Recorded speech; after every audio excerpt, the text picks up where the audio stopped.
Jay here, Stretford Paddock. This is the Paper Talk. As you can see, we're live. We're in the studio, so get involved in the chat and the comments. Going to be talking about all things Manchester United. There are loads of United stories. We have gone absolutely turbo on the transfer news over the last 24 hours. It is all kicking off, so get involved. We want you to join us with this chat. We're going to be talking about Bryan Mbeumo. We had that last night, didn't we? Bryan Mbeumo looks like he's heading to Manchester United. I'm looking forward to that one. We'll be getting into that. Bruno Fernandes is staying. I think that might be the best news we've had in ages. I love Bruno Fernandes. I didn't want him to go. I am glad he's staying. I think with him, Mbeumo, Cunha, things are looking bright for the coming season. We've also had another bit of breaking news just literally 5 minutes ago, because it never stops, that Jadon Sancho is coming back to Manchester United. Chelsea don't want him. They've decided to pay United £5 million not to keep him. So we'll get into that one first, because that was the latest news. You can see it there from David Ornstein. It's like Ali versus Fraser at the minute, isn't it, with Ornstein versus Romano. Ornstein gives it a little, there you go, there's Bryan Mbeumo. Then Romano gives him a little counter with VR. Bruno Fernandes is staying. Then Ornstein comes back in with Jadon Sancho coming back to United. Anyway, here's the news from David Ornstein. Exclusive. Sancho leaving Chelsea when contract ends June the 30th. After agreement could not be reached over personal terms for loan to turn permanent, Chelsea will pay £5 million penalty to United, 25-year-old, to explore options in England, Europe for next move. I don't think Jadon Sancho will stay at Manchester United. I don't think he should stay at Manchester United. You might say, well, he didn't get on with Erik ten Hag. It's a different manager. Maybe he fits into this system a little bit better than he fit into Erik ten Hag's system.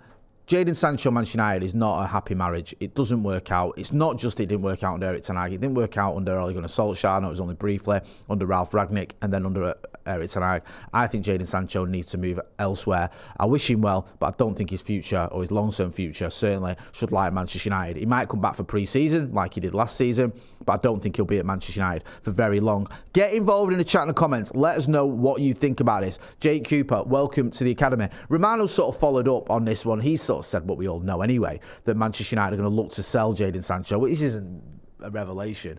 You'd expect us to try and move him on. He's obviously not part of future plans. And I think there's still a chance as well that that there'll be clubs interested in him. It's weird.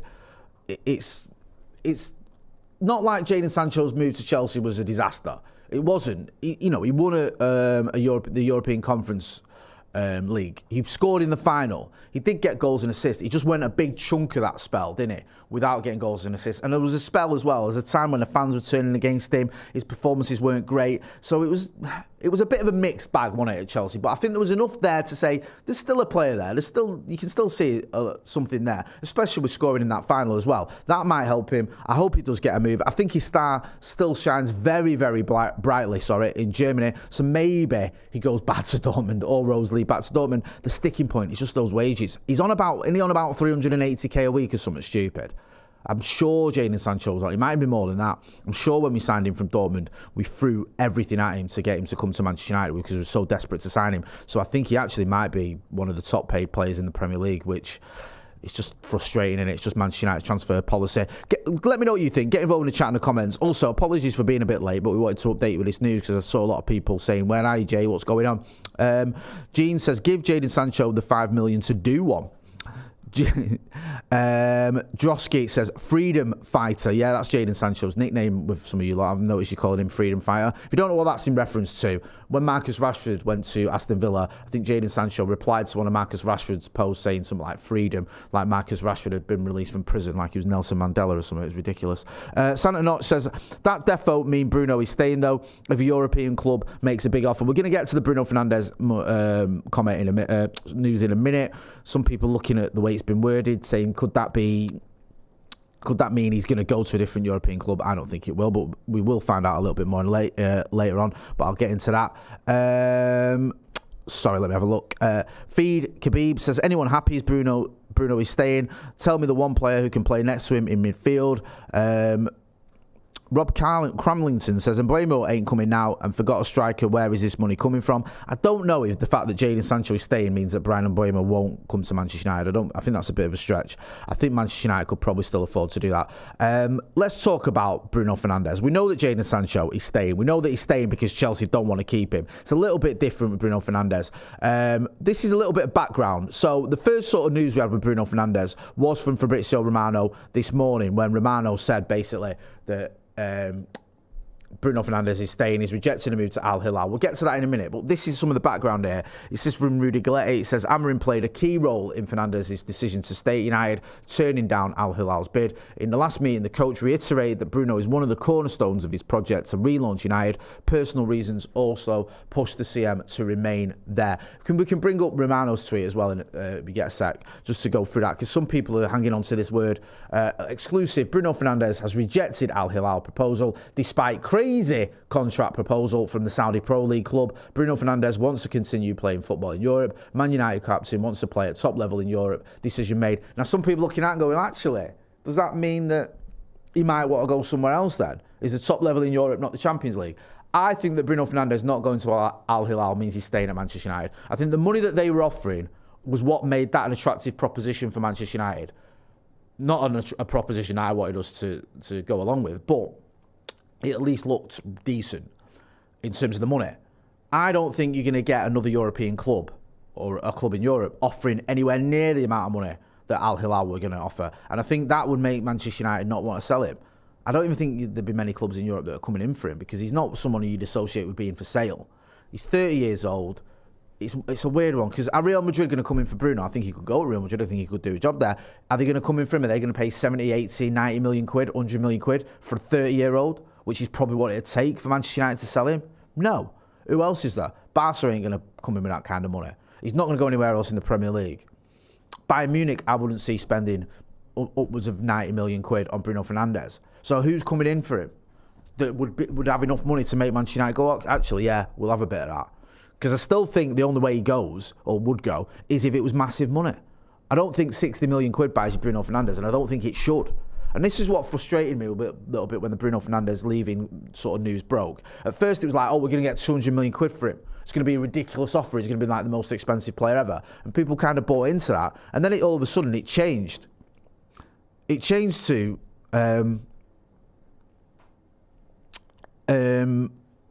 it changed to sort of, we're going to get 80 million quid for him. I mean, it's just ridiculous. Like, if we're going to sell Bruno Fernandes, if we are going to, then you need to get record amount of money. But I don't know. I don't think it's going to happen. Let's wait and see. I think he's going to stay at Manchester United. I think that is the story there. I think that's the news. Let me know what you think. Get involved in the chat in the comments. I think he's going to stay. I think when he wants to play at the top level in Europe, that means the top level in Europe is basically playing at Manchester United. That's the way I look at it. I know it's not Champions League, but the Premier League is still one of the top levels. Let me know what you think. Get involved in the chat in the comments. Tidy Brown says, should we be worried? And both Mbeumo and Ahmed will go to Africa Cup of Nations, so we'd lose both right-sided players. Maybe. Adam McCullough has gifted 10 Stretford Paddock memberships. Big thank you to Maka. Appreciate that, bro. Well, make the most of that if you've not got a membership. Extra content on the Stretford Paddock members section, so go and check that out, courtesy of Adam McCullough as well. We've got some members videos featuring him as well, a bit of behind the scenes look when we went over to Bilbao. The result was obviously terrible, but the video was better. Brian Casey says his wages are going to be a problem no matter where he goes, unless it's to Saudi. I think talking about Jadon Sancho. Let's move on from Bruno Fernandes and Jadon Sancho. I'm buzzing that Bruno Fernandes is staying. I'm not so sure about Jadon Sancho, what that means. I hope he moves on. I don't think he's got a future at Manchester United, and I hope we get some money in for him, and then we can use that money elsewhere. Let's talk about Rasmus Hojlund, because we've got a story about him as well. This is from last night. It's all happening, isn't it? So Fabrizio Romano said, understand Inter have made contact with Rasmus Hojlund's camp in the recent days as talks started for the Danish striker. As exclusively revealed 2 days ago, Hojlund is one of the main options on Inter's shortlist with Parma's Bonnet and more. Listen, maybe it's better for Rasmus Hojlund now that Mbeumo seemingly and Cunha coming in. Maybe that helps him. I don't know. But it hasn't been a happy camp for Rasmus Hojlund for some time now. He's had a bit of a disastrous season, if we're going to be honest. I don't like hammering a kid because he gets a lot of stick, but it hasn't been good enough. He hasn't scored enough goals, and the crowd are on him. Now, there's still an opportunity there. There's still a chance that he stays at United. We saw more of the player we saw in that first season. He regains his mojo, maybe gets, 15, 16 goals next season, and people go, okay, there's still a player there. However, there's always the chance that that doesn't happen. We have another season where he's frustrating again and his stock lowers even more, even further. So we get ourselves into a position where we can't get almost anything for him next season, the following summer. I personally wouldn't mind it if Rasmus Hojlund moved on. The only issue you've got is if he does move on, you need replacements. You can't just have no strikers or just have Cheeto and Xerxes. Xerxes is probably not even an out-and-out striker. Cheeto's only 17 or 18. 17, isn't he, Cheeto? So if Hojlund does move on, you need to replace him. So I'm not so sure how that's going to work. For the time being, you certainly need to keep Rasmus Hojlund. And look, I hope it works out for him. I'd love nothing more than see Rasmus Hojlund banging in the goals for Manchester United. I'm just not sure that is going to happen. Steve It Out says, would you change yourself to OT if Hojlund was sold? No. Joe Cookeran says, no disrespect, but I will fly him to Milan myself. That is kind of disrespect, sorry, but I get your point. Rob Clark says, Adam McCullough, the man, the myth, the legend. Targiman Champex Lack says, Fernandes is going to another Euro club by his post. There's conflict, is he though? Because there's people saying, well, actually, it was Ruben Amorim that's convinced him to stay. Also, Simon Stowe tweeted that Bruno Fernandes is expected, I think, to address the media ahead of the Portugal game later on. So we'll get some clarity, hopefully, on that. I think Bruno Fernandes is going to be asked about his future. And if he comes out and says, well, I'm not going to Al Hilal, but I could be going somewhere else, then we can all go, wow. If he says, I want to stay at Manchester United, that'll end that, which is what I'm hoping he will say. Let's talk about Viktor Gyokeres. Our mate Laurie, well, we've got a tweet from us, but it's come via him. Says, adding goals is the main priority for Manchester United this window. Obviously, we aren't scoring enough goals. Ruben Amorim is a major admirer of Viktor Gyokeres. While there could be a re-evaluation on Victor Osimhen now, Liam Delap is off the table. Yeah, Manchester United, we're talking to Mark Critchley about this the other day, and one thing that worried me about the whole Liam Delap situation isn't that we're in for Liam Delap, who I think he's a good player. It's the fact that there wasn't seemingly a plan B. We were linked quite heavily with Liam Delap, and yet I wasn't seeing many other links. I wasn't seeing anything where you go, actually, yeah, we're really in for Gyokeres, or we're really in for Osimhen, or we're really in for Jonathan David, or we're really in for Sesko. There was none of that. It felt it was a little bit like Delap or bust. And then when it became obvious that Delap was going to Chelsea, you're thinking, all right, well, who are we actually going to sign? We desperately need a striker. Who is on our shortlist? Who can we get? Who are we willing to pay the money for? Now, Viktor Gyokeres, 62 million, I think it is, for his buyout clause. Pretty reasonable for a player that's just scored 50-odd goals. Scored about 100 goals in the last 2 seasons, and he or 90-odd goals in his last 2 seasons, something like that. That's pretty reasonable. I know he's 26. But will he come to Manchester United? Will he come to a club with no Champions League football? Are we even in for him that strongly? Didn't seem that we were. Maybe there is a little bit of movement there. Everyone assumed that he was going to go to Arsenal. Yeah, it looks like Arsenal could be in for Sesko. Akash K sent 10 Stretford Paddock memberships as well. Thank you for gifting those memberships. He's joined Adam McCullough in gifting memberships. So take advantage of that extra content on the membership section. Big thank you to Maka and to Akash as well. Lawrence G says, Amorim was right. Players want to come to United. I've said this all along. Like, listen, United have been woeful last season. It's our worst season in sort of 50 years, whatever it is, 60 years. There's no denying that. It's not acceptable. It's not good enough. We haven't got European football this season. Just shambolic. Losing the final to Spurs. But we're still the biggest club in Britain. We're still one of the biggest clubs in the world. We've still got 70,000 fans coming through the door every week. Not many clubs have that. Certainly no clubs in England have that. You're still Manchester United Football Club. That is still an attractive proposition for a lot of players. And especially, no disrespect to the likes of Sporting or Brentford or Wolves, if you're coming from those kind of clubs going to Manchester United, in terms of the stature and the club you're joining a much bigger club. You just are. Get involved in the chat and the comments. Let us know what you think. Banockers says, cheers for the membership ad. Was in the process of joining, so I will carry it over up the effing Reds. Thank you, to Anna McCullough and Akash K sharing memberships. A full name Huggy says, welcome to the Paddock members, or the new Paddock members. Robert Nesaya says, what's Sancho coming to do at Manchester United? Just train and hopefully get a move. I mean, don't forget, he was here last summer, wasn't he? He played a couple of pre-season games and then he got his moves to Chelsea. Maybe something like that happens. Should we talk about what's the next one? Ruben Amorim's number 8. This is from Laurie Whitwell again. We've tweeted it. Says Ruben Amorim is believed to want an athletic #8 type midfielder this summer. Transfer window strengthening the wing-back area also said to be on the agenda. We've got Diego Leon coming in, but he's only a kid, isn't he? Isn't he like 17 or something? Maybe 17, 18. I think he's 17.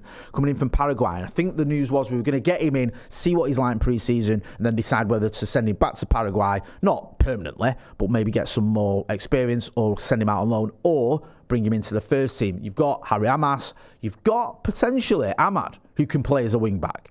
If we bring in Mbeumo and Cunha, and they play as the 2 number 10s, maybe you move Ahmad over to that wing-back position. But even with all that being said, we still need a wing-back, don't we? We've got Patrick Dorgu, who came in the January. And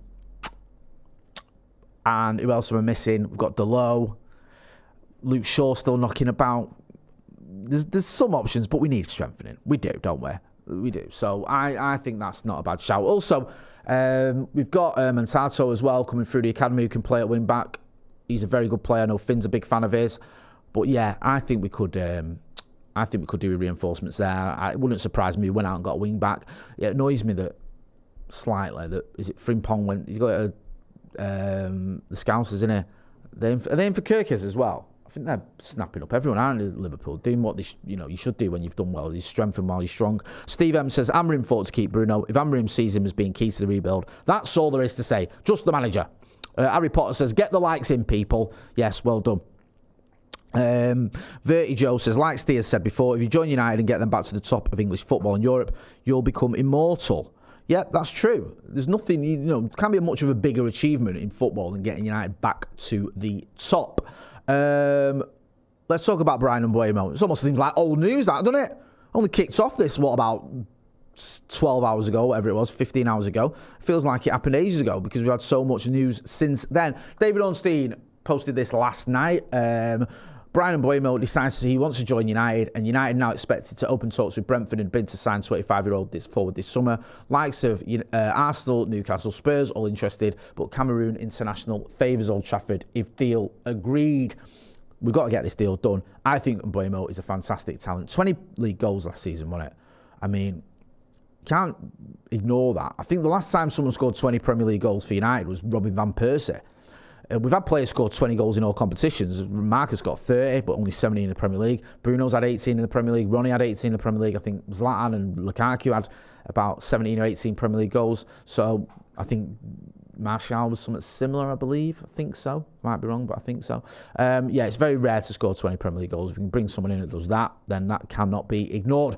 Florian Plettenberg says, United wants to start negotiations with Brentford shortly in order to finalise the deal for Bryan Mbeumo. The player has already given his approval. Verbal agreement is done. United are optimistic that the transfer will go through. It would be their second statement signing in attack after Matheus Cunha.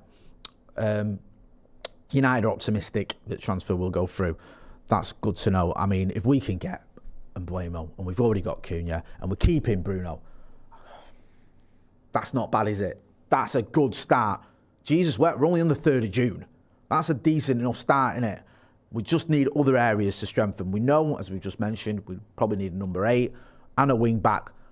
Centre-back's not too shabby. We've got options at centre-back. The thing that did us last season was the amount of injuries we had. You've got Lenny Yoro, you've got Mateus De Ligt, you've got Lisandro Martinez, you've got Harry Maguire, you've got Luke Shaw can play at centre-back, of course. You've got some of the other good young players coming through, can be backups too, the likes of Fredrickson, the likes of Kokonke. The issue we had was just had loads of injuries, didn't we? At one point, it was like the injured players. Aidan Heaven's another one, I almost forgot about him, fantastic player. At one point, you had Martinez getting injured, Evan coming in to replace Martinez, and him getting injured after 2.5 games, whatever it was. De Ligt missed the Europa League final. I think that cost us. So, yeah, we've had a lot of problems with injuries at centre-back, but we do have options there. Goalkeeping, the jury's out. We'll have to wait and see. Andre Onana has been kind of linked with a move, but nothing concrete. Don't know what's going to happen on that front. Santa Knott says, I miss the days when we were kept waiting all summer on De Jong. Do you remember that? Sick Boy says, Leon joins July the 1st. Maury Boogie says, Jay, is there anything in the Rashford for Ter Stegen? I'm not seeing anything in that. As always, we'll keep you posted if we do hear anything. Should we talk about Mitrovic? Aleksandar Mitrovic, this is from Talk Sport. And we were mentioning this yesterday. I think Ben Jacobs has spoken about this as well, saying that Mitrovic could leave Al Hilal this summer. And he could end up going to Manchester United. I think is there more to it than that we can see, yeah. So, obviously, Al Hilal have tried to sign Bruno Fernandes. That isn't happening. But there was rumours and reports that Mitrovic could end up leaving them and could go to Manchester United. I think, is there anything in that? Is there anything in that story that says about that? Or is it just, there you go. It is believed that Al Hilal are prepared to sell, well, they're saying there, a return back to the Premier League for Mitrovic is possible with West Ham and Everton both monitoring the situation. And I think it was, oh, there you go. Manchester United are also considering a move. I thought it was United mentioned in the story, otherwise while we were running it. Also considering a move after missing out on Liam Delap to Chelsea. So United now looking, right, we haven't got Liam Delap, that's not happening. Victor Osimhen, there's maybe something in that. Aleksandar Mitrovic, maybe there's something in that as well. Like, you can get rid of that now. There's a few strikers that were being linked with all of a sudden. Be interesting to see what happens. Is it going to be Gyokeres? Is it going to be Osimhen? Is it going to be even Mitrovic? Do you know what? If Mitrovic was a short-term option, it's not the best striker I've ever signed, but I get it. If it was like, right, we can get him in and then we can go for a bigger option or a better option, or if he's just a backup maybe, that makes sense. If he's the only one, then that might be a little bit troubling. But when you've got Mbeumo and Cunha there, it's not the end of the world. Let me know what you think. Oh yeah, Lewis Gibson says, Mitrovic is on 420k a week. Highly doubt he's going to drop below 250. Yep. I get that. Akash K says, Jay, did you see Whitwell news on United wanting an athletic number 8? Where does that leave Kobbie Mainoo? I wonder. Yeah, we covered that story earlier. I still think there's future for Kobbie Mainoo at Manchester United. I love Kobbie Mainoo. Had a difficult season with injuries last season, but he's still a fantastic player. I'm going to wrap it up there. Thank you to everyone who's gotten involved in the chat and the comments. Going to be back later on today. Joe Smith, Esquire, is going to be doing one of his lovely explainer videos, so you don't want to miss out on that. So if you've not done so already, please hit that subscribe. Look, we want to get to 800,000 subscribers, right? Come on. We're almost there. Let's just hit that subscribe button, please, if you're not doing so already. Let's get to 800,000 subscribers. We can do it by the end of the week. I've been Jay Moe. This has been The Paper Talk. Thanks for watching.